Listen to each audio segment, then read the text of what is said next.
अस्सलाम वालेकुम नाजरीन, हाईटेक न्यूज के खबरनामे में आपका खैर मकदम है। मैं हूं नेहा खान। नजर डालते हैं आज की अहम खबरों पर। एडिशनल कमिश्नर के सत्यनारायण और एडिशनल कमिश्नर नलिनी पद्मावती ने डिप्टी मेयर जेएचएमसी मोते श्रीलता शोभन रेड्डी से बशुक्रिया मुलाकात की।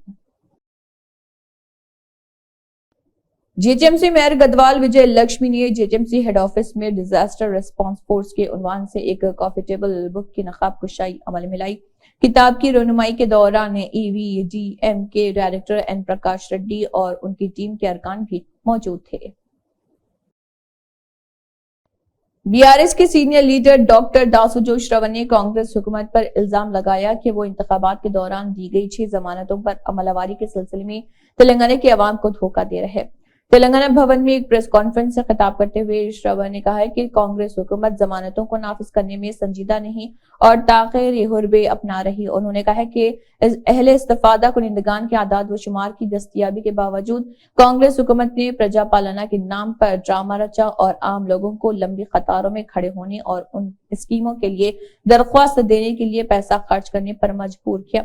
उन्होंने कहा कि प्रजा पालना की पूरी मशक जमानतों के निफाज में ताखिर और फायदा उठाने वालों की अक्सरियत को कम करना है। गदवाल के एमएलए की अहलिया बंदला ज्योति ने गदवाल जिले के पैराडाइज फंक्शन हॉल में शादी की तकरीब में शिरकत की और नौबेहाता जोड़े को मुबारकबाद दी। इसके बाद एमएलए सत्यमानी ने गदवाल जिले के मरकज में टीडीडी कल्याणा मंडपम में सालगिरह की तकरीबात में भी हिस्सा लिया और बच्चे को आशीर्वाद दिया और उसे सालगिरह की मुबारकबाद दी। एमएलए की अहलिया बंडला म्यूनिसिपल चेयरमैन बीवाई कलावती की अहलिया ने गदवाल जिले मरकज में नए हाउसिंग बोर्ड में नए मकान के इफ्तिताह और डॉक्टर करनाकर के घर सत्यनारायण स्वामी की आखिरी रसूमात में भी शिरकत की। Telangana minorities employees services association के वफ्द ने B R. Ambedkar Telangana state secretariat में मुशीर बराए तेलंगाना हुकूमत मोहम्मद अली शब्बीर से मुलाकात करते हुए मुजवजा मेगा डीएससी के एलामिये में उर्दू मीडियम मखलूआ जायदादों का मसला उठाया। इस मौके पर टीएसएमएसा के रियासती सदर ने मुशीर बराए हुकूमत तेलंगाना से दरख्वास्त की है कि वो मुजवजा मेगा डीएससी के एलामिये में उर्दू मीडियम असातिज़ा की मखलूआ जायदादें जो अरसे दराज से मखलूआ पड़ी हैं उन्हें शामिल करते हुए उन पर भर्ती की जाए। रियासत भर के उर्दू मीडियम स्कूलों में मौजूद एसजीटी की 893 और स्कूल असिस्टेंट्स की 30% मखलूआ जायदादों पर भर्ती की दरख्वास्त करते हुए टीएसएमएसा की जानिब से अजलावारी सतह पर मौजूद मखलूआ जायदादों की एक फहरिस्त मुशीर बराए हुकूमत तेलंगाना के हवाले की गई। तेलंगाना खानसास असेंबली के स्पीकर गड्डम प्रसाद ने तेलंगाना महाकुंभ मेला मेडारम जात्रा के मौके पर समक्का सरलमा का दौरा किया। सबसे पहले स्पीकर ने गुड्डे के सामने सजाए गए तोला भरम में अपना 72 किलो सोना पेश किया। इसके बाद वो गुड्डे पहुंचे और माओ को साड़ियां, शीशे और पीले रंग का जाफरान भी पेश किया और चाहते थे कि रियासत खुशहाल हो। स्पीकर ने कहा कि मेले में आने वाले हर अकीदतमंद को अम्मा की तरफ से नवाजा जाएगा। डिप्टी सीएम भट्टी विक्रमार्का ने ओहदेदारों को यदाद्री थर्मल पावर प्रोजेक्ट के कामों को जल्द मुकम्मल करने और उसे दस्तयाब कराने का हुक्म दिया है। वुजरा उत्तम कुमार रेड्डी और कोमिट रेड्डी वेंकट रेड्डी के साथ उन्होंने हैदराबाद से हेलीकॉप्टर में नलगुंडा जिले के दामारचरला मंडल में ज़ेरे तामीर थर्मल पावर प्रोजेक्ट का दौरा किया और ओहदेदारों के साथ जायजा मीटिंग मुनक्किद की। इससे कबल थर्मल पावर स्टेशन पर मुकामी लोगों की जानिब से दरख्वास्तें मौसूल हुई थी। इस मौके पर मुकामी एमएलए बटोला लक्ष्मण रेड्डी, जिले कांग्रेस सदर शंकर नायक, ओहदेदारों और कांग्रेस कायदीन ने वुजरा के ग्रुप का गर्मजोशी से खैर मकदम किया। महाराष्ट्र में फन और सकाफत का बहुत शानदार विरसा है। हुकूमत फन और सकाफत से मुतल्लिक मसाइल के हल के लिए पुरअज़्म है। थिएटर कल्चर को मजीद मुस्तहकम करने के लिए रियासत में 75 थिएटरों को अपडेट किया जाएगा। इसमें 52 थिएटर्स को अपडेट किया जाएगा और बाकी थिएटरों को नए सिरे से तामीर किया जाएगा। वजीर आला महाराष्ट्र एकनाथ शिंदे ने यकीन दिलाया है कि 11 माहिरीन की एक कमेटी बनाई जाएगी ताकि ये यकीनी बनाया जा सके कि वो तमाम सहूलियात मुकम्मल और बेहतरीन है। अखिल भारतीय मराठी नाट्य परिषद की 100वीं डिविजनल ड्रामा कॉन्फ्रेंस महाबलेश्वर के छत्रपति शिवाजी महाराज नाट्य नगरी में इख्तिताम पजीर हो रही। इस ड्रामे कॉन्फ्रेंस का इफ्तिताह वज़ीर आला एकनाथ शिंदे ने किया। कांग्रेस के साबिक सदर व कांग्रेस लीडर राहुल गांधी ने कहा है कि मोहब्बत ही नफरत की कट है।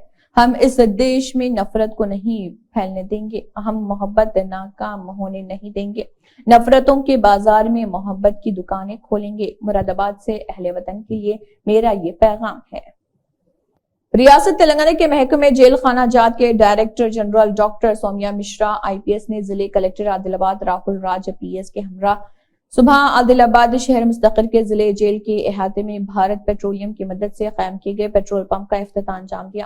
اس موقع پر منعقدہ پروگرام سے خطاب کرتے ہوئے ریاستی محکمہ جیل خانہ جات کے ڈائریکٹر جنرل نے کہا ہے کہ عادل آباد جیل میں پیٹرول پمپ قائم کرنا خوشی کی بات ہے۔ انہوں نے کہا ہے کہ ریاستی محکمہ جیل خانہ جات کے زیر اہتمام یہ 30واں پیٹرول پمپ ہے۔ انہوں نے کہا ہے کہ ایسے پروگراموں کے ذریعے قیدیوں کو روزگار فراہم کرنے کے علاوہ جیل سے رہائی کے بعد انہیں پیٹرول پمپس میں ملازمتیں بھی دی جاتی ہیں تاکہ وہ مجرمانہ رجحانات سے بچنے کے لیے سخت محنت کریں۔ ضلع کلکٹر عادل آباد راہل راج PS نے کہا ہے کہ پیٹرول بنک لوگوں کو معیاری ایندھن فراہم کرنے اور قیدیوں کو روزی روٹی فراہم کرنے کے مقصد سے شروع کیا گیا۔ انہوں نے کہا ہے کہ اس طرح کے پروگراموں سے عادل آباد ضلع میں جرائم میں مزید کمی آئے گی اور ضلع پرامن ہو جائے گا۔ انہوں نے کہا ہے کہ ضلع انتظامیہ کی جانب سے ضلع جیل کو مکمل تعاون فراہم کریں گے۔ جیل خانہ جات کے انسپکٹر جنرل مرلی بابو نے کہا ہے کہ ریاست بھر میں محکمہ جیل خانہ جات کے ذریعے چلائے جانے والے پیٹرول پمپوں میں معیاری پیٹرول صحیح مقدار میں فروخت کیا جاتا ہے اور اسی وجہ سے انہیں ہر سال ریاست کے بہترین پیٹرول پمپوں کے طور پر منتخب کیا جاتا ہے۔ اس موقع پر ریاستی جیل خانہ جات کے deputy inspector general Sampath Kumar, IG Murali Babu, ضلع jail superintendent Ashok Kumar, jail حکام و عملے کے علاوہ دیگر موجود تھے۔ سائبر آباد میں سائبر کرائم سیلز نے جاب فراڈ اسکیم میں 2 دھوکے بازوں کو پکڑ لیا۔ WNS گلوبل سروسز کے نام پر اور جعلی آفر لیٹر فراہم کر کے نوکری کے متلاشیوں سے رقم اکٹھی کی جا رہی تھی۔ یہ WNS عالمی خدمات کے نام پر online job fraud scheme کا معاملہ ہے، جہاں شکایت کنندہ دھوکہ دہی کا شکار ہو گیا تھا، جس کے نتیجے میں کافی رقم کا بھی نقصان ہوا۔ دھوکہ دہی کی اسکیم ابتدا میں اس وقت شروع ہوئی جب ایک دھوکہ باز نے شکایت کنندہ سے فون کال کے ذریعے رابطہ کیا اور اسے WNS گلوبل سروس میں نوکری فراہم کرنے کا وعدہ کیا۔ بعد ازاں دھوکے باز نے انٹرویو لیا اور متاثرہ کو جعلی آفر لیٹر بھی بھیجا۔ ملزم افراد نے اسے دھوکہ دینے کے لیے مختلف حربے استعمال کیے، جس سے مؤثر طریقے سے کافی رقم ضائع ہو گئی۔ آفر لیٹر کو حقیقی شکار مان کر ملزم کو فراہم کردہ بینک اکاؤنٹ میں رقم بھیج دی گئی تھی۔ اسی کے ساتھ ہائی ٹیک نیوز خبرنامہ اختتام کو پہنچتا ہے۔ اللہ حافظ۔